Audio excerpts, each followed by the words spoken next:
प्रियजनों, यीशु मसीह के नाम में आपको प्रेमपूर्ण अभिवादन। हम एक नए महीने के पहले दिन पर आ पहुंचे हैं। प्रभु ने हमें पिछले महीनों में अद्भुत रूप से चलाया है।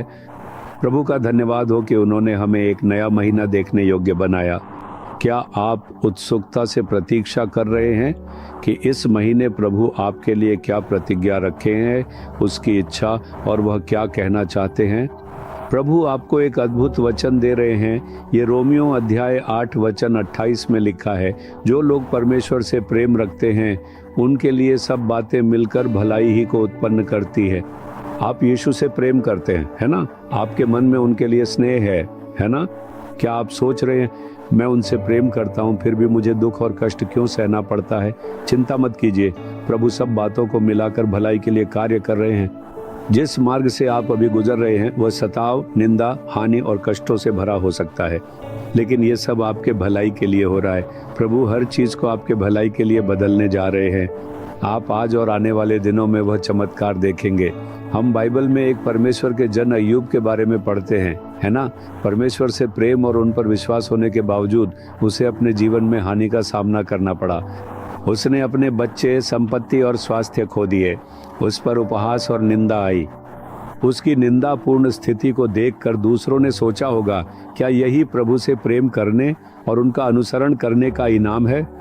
लेकिन अय्यूब ने कभी भी आशा नहीं खोई और न ही उसका विश्वास और परमेश्वर के प्रति प्रेम कम हुआ। अंत में क्या हुआ? उसे दुगुना आशीर्वाद मिला। उन्हीं लोगों के बीच जिन्होंने उसका उपहास और मजाक उड़ाया था, अय्यूब को और अधिक आशीर्वाद मिला और वह ऊंचा उठाया गया। अंत में उसे दुगुना आशीर्वाद मिला। प्रभु ने हर चीज को उसके भलाई के लिए किया। अब ऐसा लग सकता है कि कुछ बुरा हो रहा है, लेकिन अंत अच्छा होगा। एक युवक था जिसका नाम यूसुफ था। वह अपनी बहुत छोटी उम्र में भी प्रभु से प्रेम करता था। वह पाप से भाग गया, अपने आप से पूछते हुए, मैं कैसे परमेश्वर के विरुद्ध पाप कर सकता हूँ? परमेश्वर का वचन गवाही देता है कि प्रभु उसके साथ थे, लेकिन उसे झूठे आरोप का सामना करना पड़ा। उस पर झूठा आरोप लगाया गया जो अपराध उसने किया ही नहीं था। उसे अपमानित किया गया, दंडित किया गया और जेल में डाल दिया गया। हमें यह पूछने पर मजबूर कर सकता है, क्या यही इनाम है उन लोगों के लिए जो परमेश्वर से प्रेम करते हैं और उसका अनुसरण करते हैं? लेकिन अंत क्या हुआ? प्रभु ने उसे जेल से बाहर निकाला और मिस्र का प्रधानमंत्री बनाकर ऊंचा उठाया। उसे राजा के बाद सबसे ऊंचे पद पर बैठाया गया। अंत अच्छा ही निकला। यहाँ तक कि आपके जीवन में भी हो सकता है कि आप आज बुराई, अपमान और झूठे आरोपों का सामना कर रहे हों, लेकिन अंत अच्छा ही होगा। सब कुछ मिलकर भलाई के लिए ही होता है। मैं चेन्नई में एक भाई को जानता हूँ। वह कई वर्षों से एक कंपनी में काम कर रहे थे। उन्होंने वहाँ एक ऊंचे पद पर रहते हुए कंपनी की उन्नति के लिए कड़ी मेहनत की।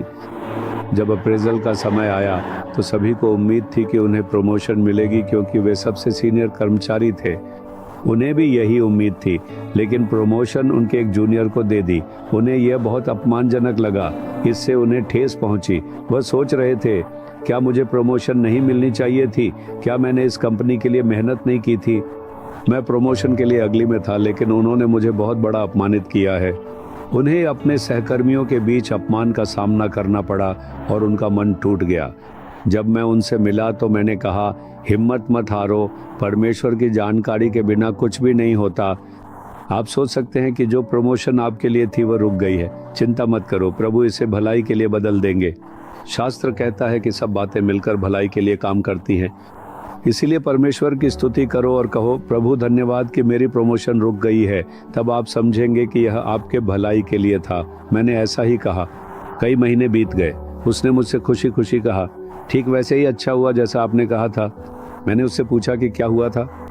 उसने कहा, उन्होंने मेरे जूनियर को प्रमोट किया था। जैसे ही उन्होंने उसे प्रमोट किया, उसे कोलकाता ब्रांच में ट्रांसफर कर दिया।